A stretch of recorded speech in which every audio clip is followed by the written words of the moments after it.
I'm thinking about doing like a sting, like a, you said what? And then cut to the intro.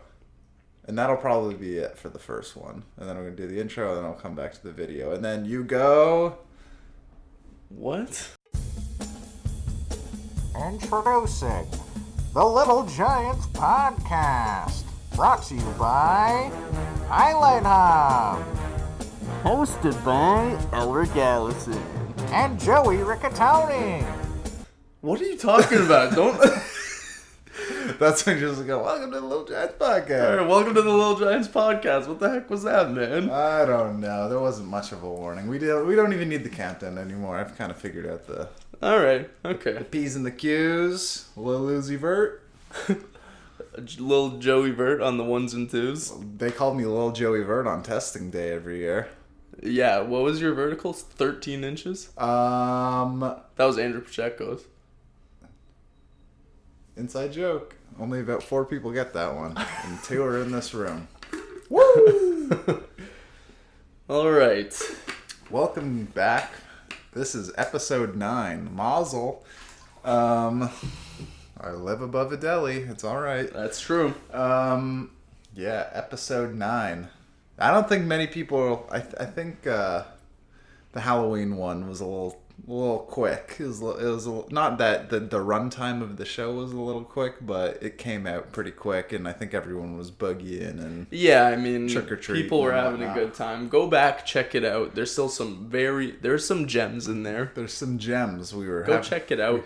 There are clips on YouTube. You don't need to watch the whole thing. Just watch the clips. Yep, but You're not gonna watch a clip. Yeah, there's actually 2 clips from that from that episode, and they make up about 95% of the show minus the intro and the closeout. So Well, yeah, we did about like 80 Halloween references. Yeah, it was so pretty good. if you cut that out, there wasn't a lot of content. not a ton, but it was a good time. We had some fun afterwards. Ate a lot of candy. Woke up the next day. I was upset with myself, and now we're hitting a sober November, and we're doing good. We've been to the gym twice. Reintegrated. Ever. Yeah, ever. Very timid still. Yeah. No, but in reality, we're both hitting the squats for the first time in about 2 years. Yep. 4 years combined, and it is a terrifying sight right now. Yeah, but we'll get there. We'll get there, Pop.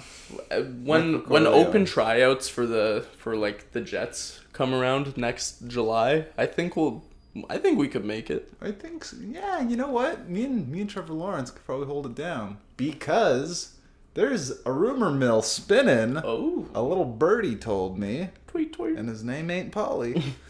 He only makes picks. That, I mean, this is all perspective and people guessing here and there. People are saying potentially Sam Darnold to the Jets. Or sorry, that was 2 years late on that report. 3 years late. There's some speculation that the Jets are going to draft Sam Darnold.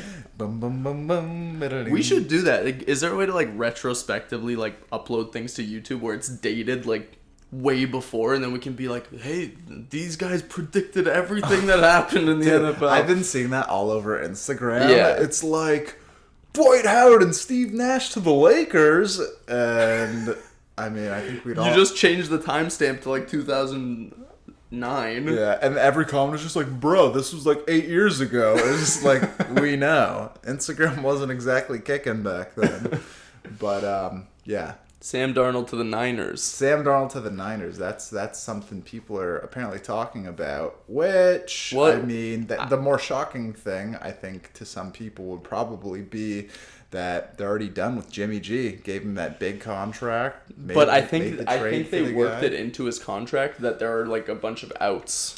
Yeah, apparently it won't be a huge cap hit, and that's the same with Derek Carr after this year too. They have an out.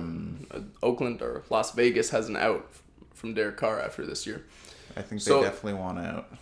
I think this offseason is going to be really cool to see the QB shuffle, the Killicam shuffle. Oh, if only he ever watched and supported us.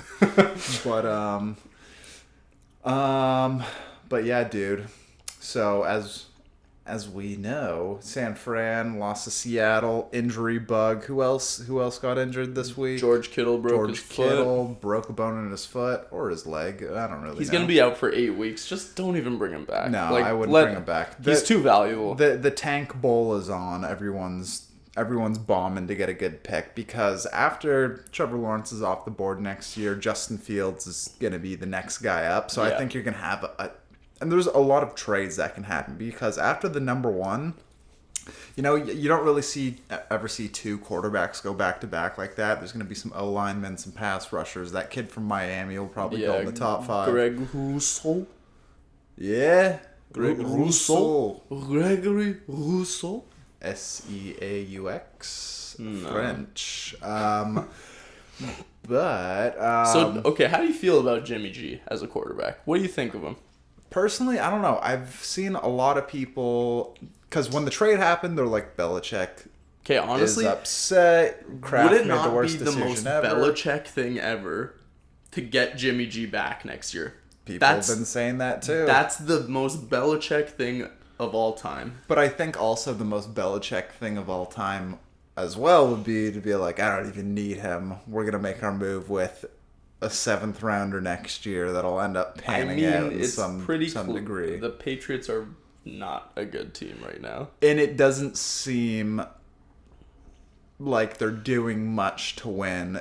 And not that they're tanking, but it seems like they could be trying to drop a game here and there pretty close and competitively to get a better draft. Yeah, I don't think they're like tanking necessarily, but like they're not going all in on this season. Mm-mm. They're kind of just like this. Let's see what happens this season with the guys we have, and then I think Belichick is gonna blow up that whole roster. Yeah. I don't know. There's definitely.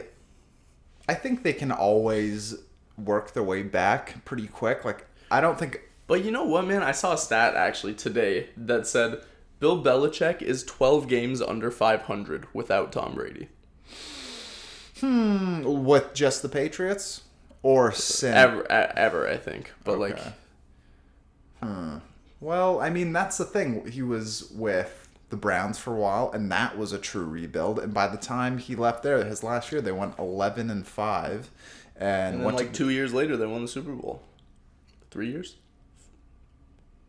Because they became the Ravens. Yeah, but that was... You're going to rub that in. You're going to rub that in. I'm just saying, the Ravens are the Browns. I'm done. I'm done. No, yeah, that's true. It was all of his pieces. It was Ozzie Newsome as the general manager, and they made that move. And Belichick was like, yeah, Ray Lewis would have been our pick. And so it would have ended up playing out that way. But what could have been? But yeah, Russ in that game killed it. There's injuries. Jimmy G's out. They're probably done with him. And... what was that other one you're saying? Aaron Rodgers potentially could be a move. I saw like some random tweet that said, you should keep this link in mind because Aaron Rodgers desperately wanted to play in San Fran. He's from there. He went to Cal Berkeley. Right. And if the Packers have an early playoff exit, which you know what, like I'm starting to think is becoming more and more likely. Yeah, after this week, dude, it's like that the Minnesota Green Bay game, dude, they looked super lifeless, and you can tell their defense is not equipped to make that push through the playoffs because you're going to be dealing with... Well, and also they let the trade deadline come and go without making a move for another playmaker. Right, which is another kind of hit, I think, towards Aaron Rodgers with the Jordan Love pick in the first round last year. He was upset about that, and understandably so. They didn't make any other moves. A lot of people were thinking they were going to make some sort of trade at the deadline. I saw Will Fuller to the Green Bay Packers everywhere. Right. On Twitter and Instagram, everywhere. Everyone's saying, Will Fuller, the Packers are going to land him. Mm-hmm. And then they didn't. No. So it's like if you want to maximize Aaron Rodgers while you still have him, he's 37 years old. You gotta make 37? Yeah, he is. No way. Aaron Rodgers is 37 years old. Oh, no. That dude, he has like 2 years left. That's what I mean. Like Probably. He doesn't have a long time left. Because he's not not that Tom Brady's a physical specimen in terms of his body and stuff. But if Aaron Rodgers' arm strength starts to dip, Yeah. That's it. Because Tom Brady, with his pliability and his TB12 method, he's still dropping dimes. Like that throw to Scotty Miller 2 weeks ago. The throw to Mike Evans last night. Yeah. He looks as good as ever from inside the pocket. For sure. And I don't think Aaron Rodgers has dropped off in any way, shape, or form. Not to the level that we're seeing with Drew Brees. No. But still, I think it's going to happen because I don't think Aaron Rodgers is putting in the same amount of investment into his body and his longevity as much as Tom Brady is. And I don't think he's what Brett Favre was in terms of just Tom Brady is the animal. exception to the rule. Like, you can't anticipate a guy playing into age 43. No, and I think there's only a few guys that are on that level, and it's like LeBron with himself. He invests $500,000 into his body every year. Brady's basically on the same level. There was just a report that said Russ also puts in $1 million into his body. Whew, man. Maybe it's just those multi-sport kind of guys. Because Russ was baseball. Brady was big in baseball. He had the chance to get signed to the Yankees or something when he was first coming out. LeBron was a multi-sport athlete. I know it's totally different. I mean, we'll just take LeBron completely out of the equation because he's a freak. But those guys... Let's stay on topic with Minnesota Green Bay for a second because it's like I wasn't a big Dalvin Cook guy, and for the longest time I thought just within that division it's like Green Bay hasn't had an amazing defense for a long time. Yeah. He's just kind of an opportunistic player that goes off every once in a while, but man, he's an exciting guy. I've watched a lot of Minnesota games this year that have come on. I was like, okay, he's actually disgusting, and he makes Kirk Cousins look like a startable player. 2 weeks ago, I was like, Minnesota's done. They are the worst team. Well, I mean, they're still like, what, 2-6, 2-7? 2-6. We got to pull that up. We're going to look like... They're bad. All I know is that they're bad. Jamie, pull this up. But yeah, Dalvin Cook is legit. I think he's playing himself into a big contract. Yeah. And or did he already get it? I think I think he did 2 years ago. So Jamie cut that out. We need a producer. What am I looking up? The record. Minnesota's record. I'll riff in the meantime. Yeah. What are we at? Why am I not finding it? Just search Minnesota Vikings record. We're floundering, man. 2-5. 2-5. There we go. Woo! Yeah. Power of 5G. That was fast. But 2-5. Hey, dude. Who knows? Maybe they'll go on a run. They could, man. Like, it's... The division's kind of still, like, wide open. Stinky. Yeah, like everyone basically has 3 losses that are in the lead. Chicago lost again. Yeah. Green Bay has lost a couple in the past weeks now. Yeah, Green Bay is 5-2, Chicago's 5-3, Detroit is 3-4, and Minnesota's 2-5. Oh my God, Detroit once again take the lead, get blown out. Love it. But yeah, I think the Vikings. I always kind of root for the Vikings a little bit. Mm-hmm. And you have that Minnesota connection in your family, right? Yeah, so like... They were Vikings. But yeah, like, I'm so sick of Kirk Cousins being awful. Yeah, he needs a one-way ticket. Well, is this his last year of his contract? I don't know, man, but he's been siphoning money off of that organization for the past 4 years. I mean, good for him. He made his money. You know, he's like, give me everything guaranteed. But it's like based off of what? Because Case Keenum took them further than Kirk Cousins ever has. And when Kirk Cousins was playing for the Redskins, it's not like he was amazing. It's not like they were winning games. No. He just like... He would throw like 25 touchdowns, 10 picks, and so it looks good on paper. Like, he lit up the Browns, but that's not very impressive because everyone especially does. then. Yeah, especially then. But, I mean, I guess that can be a Hey, segue. Kevin Stefanski, maybe he brings Kirk Cousins in. Dude, if he did that, I'd give myself a one-way ticket, man. But, so, Browns-Raiders. Browns lost 16-6. Tough game. Real tough game. Honestly, all comes down, their defense sucked on third down so bad. They played such poor defense. Myles Garrett went out with a knee injury, so I haven't checked any injury reports. Apparently he should be fine after the bye week. Oy, that's good. But it literally came down to third down conversions for I almost said Oakland again, for the Raiders. It was brutal. They couldn't stop Josh Jacobs once that smell of blood was in the water, and the drops, dude.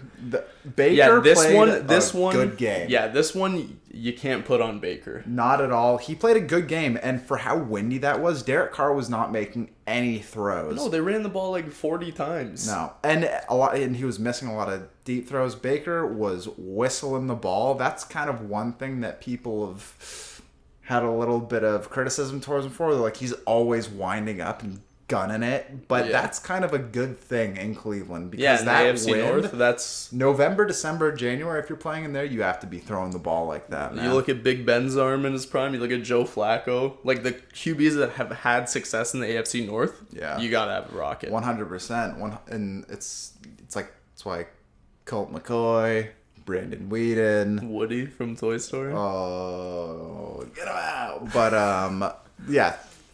let's not go through the Browns' quarterback history. But Baker played a really good game, and David Njoku's drop, Jarvis Landry's drop in the end zone, which was so much easier than the one-hander he snagged running a corner.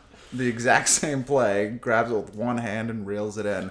That drop, it was definitely a tough catch, but it's the bobble thing. You're in the NFL, man. You're in the NFL. Our coach in university always used to say, it's like if you tipped and you made this amazing catch, like the DBs would be like, oh, great job. And you just hear, catch it once. And that's the name of the game. It's catch it once. You can't be bobbling it, especially when you're in the NFL and you're a guy who's touted as probably the strongest hands behind Odell, realistically, or the best. On the team. Yeah. Okay. Well, no, I mean in general in the NFL, not counting Larry Fitzgerald with his all-time greatness. Yeah, he's pretty good. But I just mean in terms of the spectacular, the one-handed, all sort of thing like that. Yeah, Jarvis, like the circus type catches. Yeah, it's like if you're making those, and that's what I'm saying. If you're making that catch on the corner, it's like you have to make that play in the end zone. And David Njoku, if you're going to ask for a trade, which thank God they didn't move him. If you're going to be calling for a trade, make those plays and show why you're valuable. Yeah, make yourself marketable. I know. It's super frustrating. But, I mean, Kareem Hunt ran the ball super hard. They should have kept running it to him. They should have kept feeding him the whole game. Well, in those conditions, you don't go away from the running game. Right. That's what Oakland did. You have to win ugly in that weather. Yeah. I will say, to the Raiders' credit, our boy Ruggs, the Rugrat, that was a touchdown. Yeah. That one in the back corner, you could kind of see that little sliver of grass, but that was 100% a touchdown. Andrew has Ruggs on his fantasy team, and he texted me, and he's like, Ruggs got robbed. I have him too on my fantasy team. I didn't start him. I started Rashard Higgins instead because I've been pounding the table. But no one was anticipating the win to be that bad. I mean, no receivers in that game really had a good fantasy game. So what can you do? I mean, Landry could have. But one more thing I was going to say on that with the Browns and the Raiders. Oh, Rashard Higgins. When you're playing the Z, he was the field receiver, basically, spread out wide. It was like there was no getting him the ball with all that wind. Yeah. Man. It was way too much. Yeah, I mean, it was a tough loss, but it doesn't feel like a devastating blow like the other losses have for the Browns. No. And I think you get the bye week now. You get healthy. You get 2 weeks. Chubb. You get Nick Chubb. You get 2 weeks to prepare for your next game. I don't know who they're playing, but it's not the Steelers, not Baltimore. It might be Baltimore, actually. I don't know. I totally forget. Anyways. I totally forget. We're losing it with our background information right now. But Wyatt Teller will be back. Nick Chubb will be back. I think they're going to be looking get back good, into man. the groove of that, the way their offense should be running. 100%. And Andrew Sendejo still needs to get cut. Whatever. I'm gonna have an aneurysm if I keep talking about him. All right, Dolphins Rams. Tua's first start, he got a whole lot of help after that first pass attempt of his. Yeah, I mean, like, okay, you know what? He threw a touchdown. He didn't play terrible. No. I mean, but he still threw 2 picks.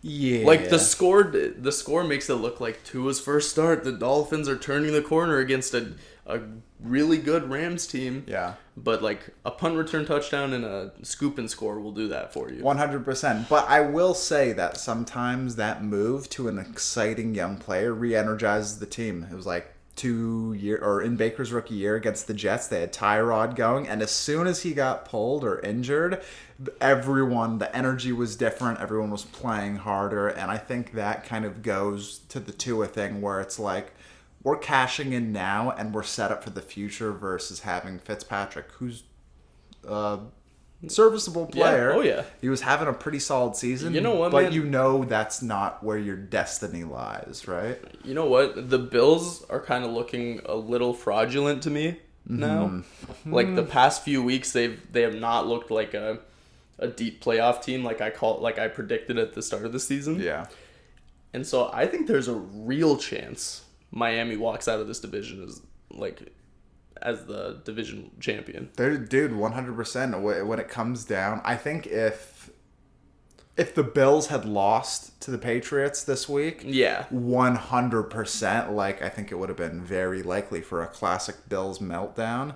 But I'm not counting them out yet. Yeah, but it'll be a really tight race. They came out really strong this season, the Bills, and they kind of just don't look the same after all their COVID stuff went down. And that's what they do. It's like they've started 4-0 multiple times in the past 12 years and then finished with 6 or 7 wins, right? Yeah, which I mean, it sucks because, like, being where we are, like, we both kind of have, like, a stake in the Bills a little bit. Right. It's like there's always, like, part of me rooting for the Bills just because they're geographically the closest team. 100. I think everyone in Canada kind of is always going for the Bills a little bit. Excuse me. I tried to get it out of the mic as far as I could. But my older brother, he's the one in our family, the one person who's not like diehard Browns, still loves the Browns, but he's a Bills first kind of guy. So I'm a Bills supporter. I want to see them do well. And yeah, like everyone in Southern Ontario kind of has that feel because there was always the Toronto Bills. There was like there were always like that small chance that we were going to get an NFL team. Yeah, which I'm glad it never happened. Oh god, Toronto would be a terrible place for an NFL team. Dude, Toronto is the worst sports city in the world other than for the Leafs. And the Raptors. And the Raptors. Okay, yeah. So, I mean, they're one sport. The Jays, it's like the Blue Jays is a place for girls to go and take selfies and to take your son to go to his first baseball game and stuff. It's like there's no...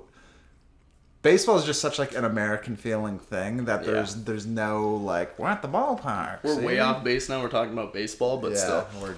We're losing everyone. But let's move on. So Tua, he's 1-0. It's all that matters. I think they're rejuvenated. And I'm excited to see Tua and see if he, like, when the chips are down, is he going to be able to win them games? Because that's who he was at Bama, you know? He was like... Got called up in the national championship as a freshman. And so, like, the 2 picks don't concern me that much. Like, the Rams have a good defense. And maybe, you know...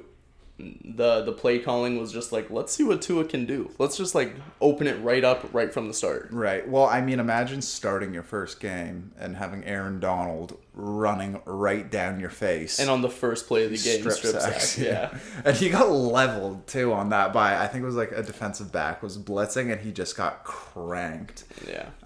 But good on you, Tui.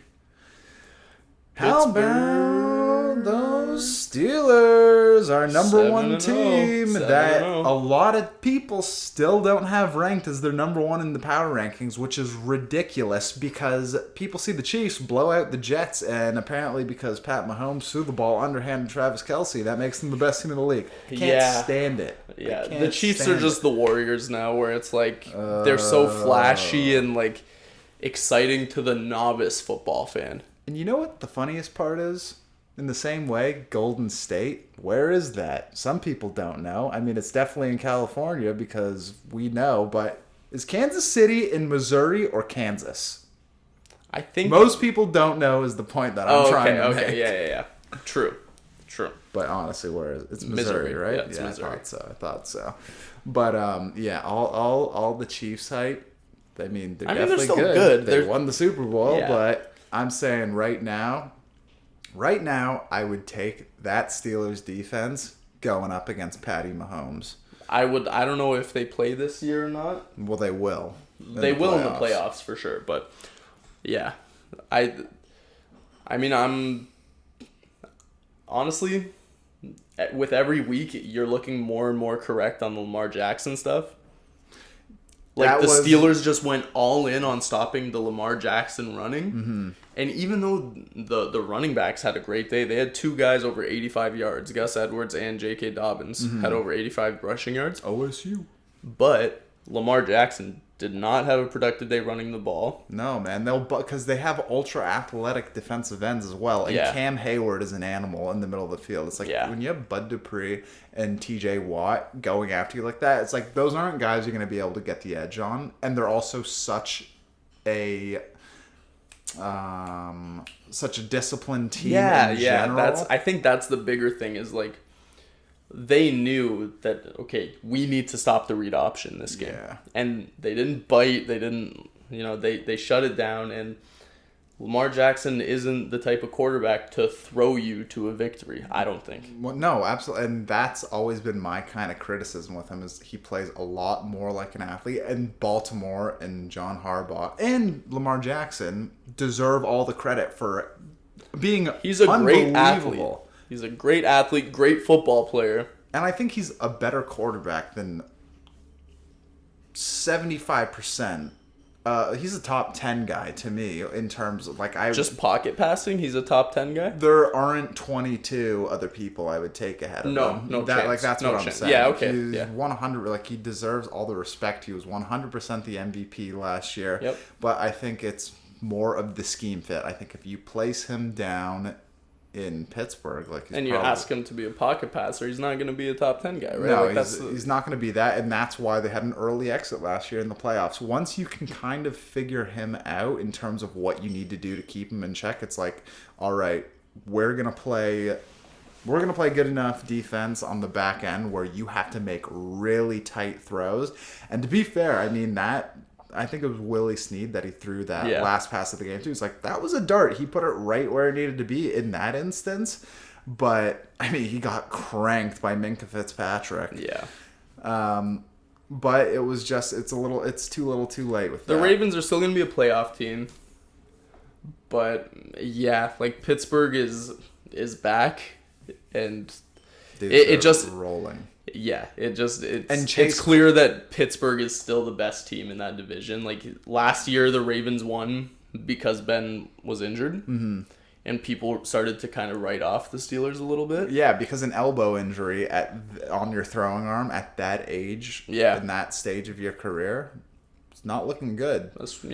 But it's funny, they've kind of reinvented themselves again. They went from having Santonio Holmes, Mike Wallace, the little really fast this and that guy, to Ben Roethlisberger later in his career. Let's get big-bodied possession receivers. Yeah, I mean, Eric Ebron, Chase Claypool. Yeah, Chase Claypool, Juju. Juju's, he's not huge, but he's, strong. He's not huge, but he's still a 220-pound, 6'2" receiver. 90% of defensive backs aren't that big. Yeah, fair enough. They're just ultra athletic and tough dudes, It's like the kind of guy that you have to put on Juju is like Marlon Humphrey, who just tested positive for COVID. It's like those are the kind of guys that you need, and you need multiple of them to stop. You need ultra athletic. Well, yeah, it's like you put Marlon Humphrey on one of those Steelers receivers, and then you have Marcus Peters on the other. Right. Who's the softest. Who I can't stand more than anyone. He's great at jumping routes when he's playing in zone. Yeah. But he's not a physical guy. He can't play man coverage. He's just kind of a floater, and he's just always reading the quarterback, and he's really good at that. Yeah. But when you ask him to do something else, he's not an elite corner. Yeah, I mean, I just can't stand him based off of his. Well, yeah, he's a big mouth. He's an idiot. I can't stand that. But moving on. Moving on up. But yeah, Steelers are proving it. They are earning our respect and proving us right. Still rolling with the Steelers, even though I hate them. But I hate Baltimore more, I think. Yeah. Chargers Broncos. Sorry for your loss, sir. It's gonna be all right. That game is like the perfect encapsulation of what it's felt like to be a Chargers fan in the past 5 years. Yeah, I mean, the fact that the Browns beat them the year when they only had one win on Christmas Eve, that was a gift to me. Yeah, and I'm so pissed that it had to be the Browns, because I heard about it nonstop from you and Cody. Deck the halls with boughs of holly. It was went terrible. Right. La, la, la, la. It's just like, I don't get it. At the start of the fourth quarter, Chargers are up 24-10, I think. Something like that. 24-10. And it's just, like, I feel so bad for Justin Herbert, because he is balling out. Every single week. He's doing everything that he possibly can to win the game. Yeah, and he's been unbelievable. The receivers have been unbelievable. Darius Guyton. Yeah, I mean, killing it. Undrafted rookie. He's like 8 catches for like 359 on the season. He just catches huge deep passes, and that's it. But like Mike Williams had a monster game. Yeah. The defense played so well 3 quarters through the game, and then I don't know what happened. Denver just starts moving the ball on. Like they let up one big run to Phillip Lindsay, and it was all over. And then there was that crossing route. It was like a deep crossing route or a dig. I forget what it was, but I forget who caught it. But it was just that Jeudy, long. I think. It was a Jerry Jeudy. Yeah. That long catch and run, and that was kind of like. It's just it was a pathetic display of like trying to close out a game. Yeah, and Drew Lock, his little swagger steps that he was doing, I really wanted him to get the Myles Garrett, Mason Rudolph treatment. Just the way he was wiggling and get a better around. Haircut, Drew Lock. He's you have just, that hair. I don't know. When you're trying to have that much swag and you have like 3 wins, I don't know. I don't know how I feel about it. But yeah. I mean, that was a great drive, and I can't believe that they completed that comeback. And that pass interference, it was a little ticky-tacky, personally, when I watched it. I agree. And, like, obviously I'm a little biased. I thought it was nonsense. But even still, they were at the 15-yard line at the end of the game in a position to win the game. Mm-hmm. That should never have happened when you go into the fourth quarter up 24-10. And it feels like we're talking about the Falcons and Dan Quinn all over again. I know. You know, it's like I like Anthony Lynn. He seems like a good dude. But whoever is making the decisions at the end of the game, which should be the head coach, which I'm assuming is the head coach, you would think, is a moron. 100%. And maybe if you had Desmond King maybe out there like the whole game, things would be a little bit different. One of your best defensive players on an injury-riddled team, mind you, like all our DBs are down. Yeah. And you're still not going to play Desmond King because of some ego difference between him and Anthony Lynn. They just don't like each other for whatever reason. It hasn't been made public, but... Mm-hmm. But you're going to healthy scratch Desmond King, who made an all-pro team as a DB. He's the highest-ranked nickel corner in the league. He's unbelievable. He's, like, in his first 2 years, I was like, we have a star. Yeah. And to trade him for a 6th-round pick over, like, what I'm guessing is an ego thing... Right, that's the thing that's brutal. Tough. I mean, it's brutal. I'm sure there'll end up being a leak later on, that he'll let come out to basically be like, look, this is the reason that justifies this move that everyone's calling for my head for because we suck and we're losing and I need my job next year. Something will come out that'll probably try and explain it. But I mean, that's all. It's just like, gonna come out in the wash later on. Even but it even doesn't if make you sense. don't like a guy. How do you healthy scratch an all-pro player? Right. That's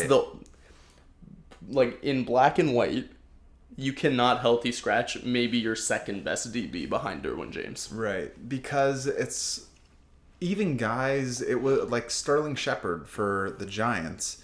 He broke the COVID protocol and was caught out at a nightclub after the loss to Philadelphia without a mask on and all this stuff. And think what you will about all that, but he's breaking team rules that can potentially endanger other people. Yeah. And he's still out there starting. So they're making the decisions that are best for the team at that point. So if it is just an ego thing, it's like, you need to get Anthony, not you. You don't need I to do will. it. I'll do it. I know you'll do it. I I'll know do you'll it. But it's like you have to get coaches like that out of the way because they hurt the team long term. It's like, I've been a part of a couple teams here and there where it's like, But it just seems so out of character for Anthony Lynn. So I really do hope there's a leak, because he seems like such a player's coach and such a good dude, and all the players love him. There has to be more to this story, but as of right now, all I understand is that like there's some disagreement between Desmond King and Anthony Lynn. all I understand is that I'm seeing red I'm angry. and I'm blood red mad. And if you had gotten like even a third round pick For an all-pro. for an player. all-pro Nickelback, this photograph. That's All right. good. For an all-pro like that, I can live with that. But a 6th round pick is just like, let's take anything for him. Yeah. That kind of echoes the AB trade, though, a little bit, where it's like, oh, you got a 5th and a 6th. I think it was like a 5th and a 6th Yeah, or a something 4th like and a that. 6th, something like that. So it was like, maybe it is something real bad and he is a locker room issue, but it's always hard to tell. If they fire Anthony Lynn, though, I will say this. Keep Shane Steichen, the OC, because clearly him and Herbert have something going. Right. Do not blow up the whole coaching staff. I No. love Gus Bradley as the DC, too. I think he's one of the best defensive coordinators in the league. Yeah, I mean, well, once they get all their pieces back, that's the thing with the Chargers. They always are looking good, and then they have didn't Derwin James tear his ACL? Yep. He's been out. It's just every year someone key. It's not like a second string guy. Someone never. key gets Never. injured that blows up their whole run. And I guess really good teams down to their core, they adapt and they grow and move on from that. Like the Patriots, when Nate Soldier went down, they were still a great team. But they have such a long history of good ownership, good management. The Chargers have been dealing with Tom Telesco and all of his... I love Tom Telesco. It's the Spanos family. The Spanos. Okay, that's what Tom I'm thinking Telesco of. is one of the best GMs in the league. Right, I was Just thinking look the at the owners. talent he's brought into the team. Right. He's one of the best talent evaluators. Yeah. Well, yeah. Sorry, I was definitely Yeah, thinking the ownership Spanos. is garbage, but Yeah. Tom Telesco's the man. Yeah. We love you, baby. Come on the show. Let's finish up. We're wrapping up. Joey B. They Our call boy. me Joe Thorough, but he's Joe Burrow, not you.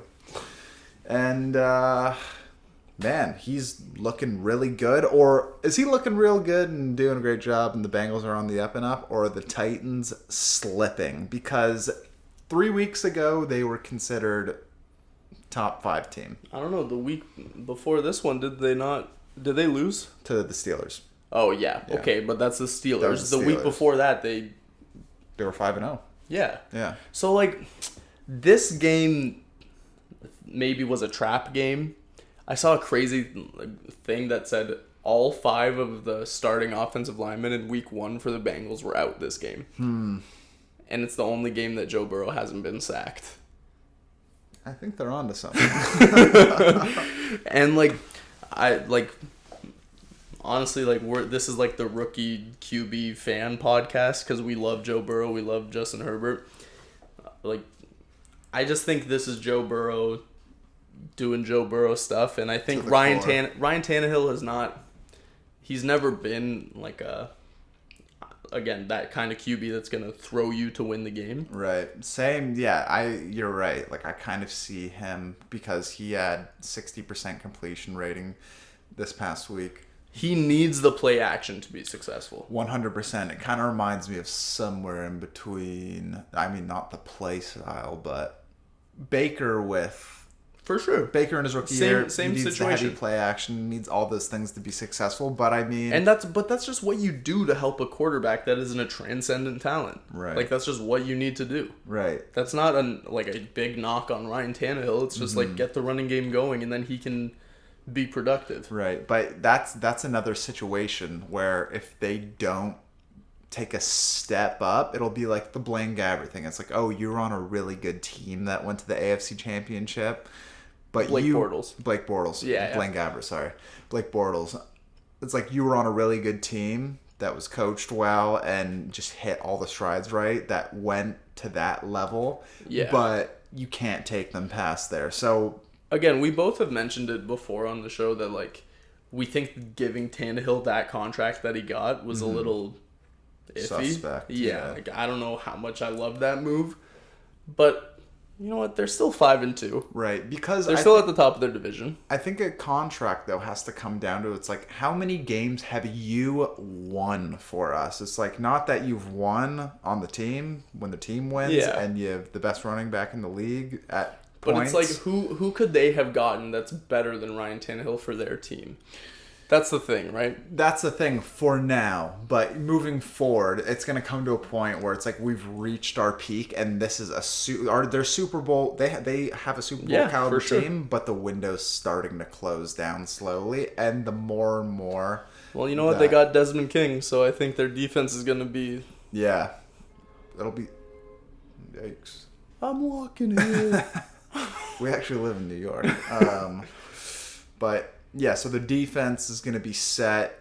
Vrabel's a good coach. I think he's more defense centric, even though he was a fullback, right? No, he was a linebacker. What am I thinking? He played tight end sometimes in like Okay. goal line packages and caught touchdowns, but I'm not as concerned about the Titans as you are. They're like a late season team, the way they're built. Right. Like when teams are kind of like, you know, nicked up. I'm bruised. Yeah, like oh, I'm just like sore. I don't and then want Derrick Henry. exactly, right? Yeah. Like so I'm going to wait before I say, oh, the Titans are slipping. I think this was just a Right. trap game, you know, like you show up. You played a tough game against Pittsburgh. They hung in tough with Pittsburgh. Mm-hmm. And I'm sure that physically was a like brutal game. Yeah. Which goes even more so to the credit of the Steelers. I That think they can play the bruising style of the Tennessee they Titans and beat win. you up and you're thinking about it the next Yeah. week. Yeah. So I think it's a great win for the Bengals and Joe Burrow, and to be like this is like Something his- to build on. Yeah, for sure. So I still think the Titans are going to be a playoff team, and I still think they're going to. I don't doubt they'll be a playoff team, but I think if they get knocked out in the first round, you're going to start to hear the rumblings of we're moving on from the next thing, and they'll probably draft a quarterback in the second round or something like that. Yeah, or again, there's going to be a lot of free agent QBs this year. There's going to be a big quarterback shuffle with the draft class coming in, and like Jimmy Garoppolo, Sam Sam Derek Darnold. Carr, Sam Darnold. Yeah. Like, I think one bold pick right now for one of those three guys is a free agent next week. This no stake in this, but give me one. Where's Derek Carr going next year? where's Derek Carr going next year?